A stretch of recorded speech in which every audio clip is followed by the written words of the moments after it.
जय गुरु जी, शुक्राना गुरु जी। संगत जी, आज का सत्संग मधुकाबा आंटी का है। मधुकाबा आंटी बताती हैं कि उनके घर में एक गुप्ता अंकल आया जाया करते थे जो उनकी जान पहचान के थे। एक बार अंकल आए तो ऐसी बातचीत चल रही थी। अंकल कहते, भगवान शिव धरती पर गुरु जी के रूप में आए हैं और आप उनसे एम्पायर स्टेट में मिल सकते हैं। तो संगत जी, मैं इन बातों में यकीन नहीं करती थी। मैंने कहा कि ऐसा तो कुछ भी नहीं है, भगवान तो हर जगह होते हैं, वो एम्पायर स्टेट में ही क्यों। तो गुप्ता अंकल ने कहा, आप एक बार मेरे साथ एम्पायर स्टेट गुरुजी से मिलने के लिए चलो तो आपको सारा सच पता चल जाएगा। उनके कहने पर संगत जी मैं भी वहाँ चली गई। वहाँ जाकर मेरी शंकाएं और बढ़ गई। मैंने देखा कि गुरुजी एक लकड़ी के कैबिनेट पर जूते पहनकर बैठे हैं और दो महिलाएं उनके बाजू दबा रही हैं। मुझे यह बिल्कुल अच्छा नहीं लगा और मैं सोचने लगी कि यह कैसी जगह आ गई हूँ मैं चुपचाप बैठी रही और चाय प्रसाद आया, मैंने वो भी नहीं लिया। मुझे गुरुजी की संगत की यह बातें पता नहीं थी कि वहाँ पर चाय प्रसाद, शब्द कीर्तन सुनना और लंगर प्रसाद करना होता है। मैं बस गुरुजी को और दो महिलाओं को ही देखती जा रही थी और सोच रही थी कि इस बात का कोई विरोध क्यों नहीं कर रहा है और कैसे सब मूर्ख बने बैठे हैं। मैंने गुरुजी के पास जाकर उनसे बात करने की सोची, लेकिन तभी वह उठकर कमरे में अपने कपड़े बदलने के लिए चले गए।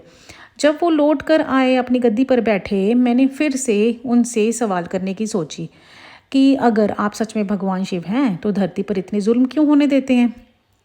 मैंने एक अंकल को कहा जो मेरे साथ में बैठे थे कि मैं गुरुजी के पास जाकर उनसे ये पूछना चाहती हूँ। उन्होंने मुझे चुपचाप बैठने के लिए कहा। मैं उनसे रिक्वेस्ट करती रही लेकिन वो माने नहीं। मुझे समझ ही नहीं आ रहा था कि सब चुपचाप क्यों बैठे हुए हैं। अंत में मुझे गुरुजी के पास जाना था तो मैं उठकर चली गई। मैंने गुरुजी से जाकर पूछा, आप कौन हैं। उन्होंने जवाब नहीं दिया और इशारे में मुझे चले जाने को कहा। मेरे पास उनसे पूछने के लिए इतने सारे सवाल थे लेकिन वह गुस्से से इशारे करके मुझे जाने को कहते रहे। तब तक लंगर प्रसाद परोसा जाने लगा और एक संगत ने, जो कि सिंगला अंकल थे, उन्होंने मुझे सवाल करना छोड़कर लंगर प्रसाद करने को कहा। उनको बहुत गुस्सा आया हुआ था मुझ पर, लेकिन बोले कि गुरुजी पहले से ही मेरे सवाल जानते हैं। अब मुझे भी गुस्सा आ गया था उनकी ये बात सुनकर। मैंने क्या अपराध किया था कि गुरुजी और उनके भक्त दोनों मुझसे गुस्सा थे। मैं रोने लगी और मैंने लंगर करने से भी मना कर दिया। मेरे साथ मेरे पति और दो बच्चे भी थे, उन्होंने भी लंगर प्रसाद करने से मना कर दिया। हम बाहर चले गए जहाँ जूते रखे जाते हैं। मैं रोई जा रही थी कि मैंने ऐसा क्या कह दिया, सब मुझसे नाराज़ क्यों हैं। और तो और सिंगला अंकल और एक उनके साथ संगत महिला थी, उनको भी मैंने ये बात करते हुए सुना कि सिंगला अंकल उनको कह रहे हैं कि ऐसे लोगों को मंदिर में नहीं आना चाहिए। मैं घर वापस जाते समय सारे रास्ते रोती रही, अपने पति को कहती रही कि मैंने ऐसा कुछ नहीं किया कि मुझे इतनी डांट पड़े। मेरे पति मुझे चुप कराते रहे और बोले कि गुरुजी के पास दोबारा हम नहीं जाएंगे। यहाँ आकर हमने अपना समय नष्ट किया। घर पहुँचकर मेरे पति और बच्चे सो गए, लेकिन मेरे मन में अभी भी सवाल था, सारी दुनिया में इतना अधर्म है, इसके बारे में कोई कुछ कर क्यों नहीं रहा था। मैं अपने विचारों में खोई हुई थी कि मुझे एक सुगंध आई। मैंने अपने आसपास देखा, वह सुगंध कहाँ से आ रही थी, पर मुझे कुछ भी पता नहीं चला। मैंने अपने पति को उठाने की कोशिश की, लेकिन वो यह कहकर सोए थे कि मेरे रोने से वो परेशान हो गए हैं और उन्हें नींद आ रही थी। फिर मुझे गुरुजी दिखे। वह मुझे एक जगह ले जा रहे थे जहाँ भगवान शिव और शेषनाग थे। मैंने भगवान शिव की जटाओं से बारिश की बूंदें गिरती हुई देखी और मैं शांति से अनुभूति करने लगी।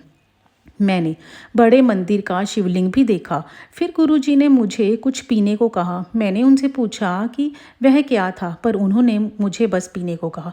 मैंने वो गुरुजी से और मांगा, पर वह बोले कि जितना मैंने पिया था वह पर्याप्त था, मैं इससे अधिक लूँगी तो दीवानी हो जाऊँगी। इस घटना के बाद कुछ दिनों के बाद तक मेरा पूरा घर सुगंध से भरा रहा। मुझे ये समझ ही नहीं आ रहा था कि ये सुगंध कहाँ से आती जा रही है।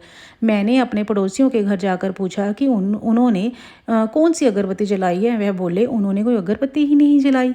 ऐसा कुछ दिनों तक चलता रहा। गुरुजी की एक संगत, जो कि पुष्करना आंटी थी, को इस बात का पता चला और वह मेरे घर आई। उन्होंने मुझे बताया कि यह गुरुजी की खुशबू थी और उन्होंने मुझे बड़े मंदिर जाने के लिए कहा। मैंने मंदिर जाना शुरू कर दिया।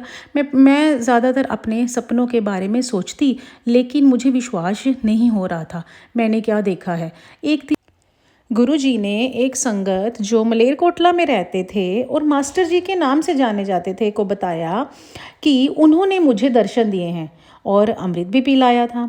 जब मैं बड़े मंदिर गई तो मास्टर जी मुझसे बोले कि गुरुजी मुझे याद कर रहे थे और गुरुजी ने उनको वह सब कुछ बताया था। उन्होंने मुझे यह भी बताया कि मुझे जो सुगंध आ रही थी वह गुरुजी की ही थी।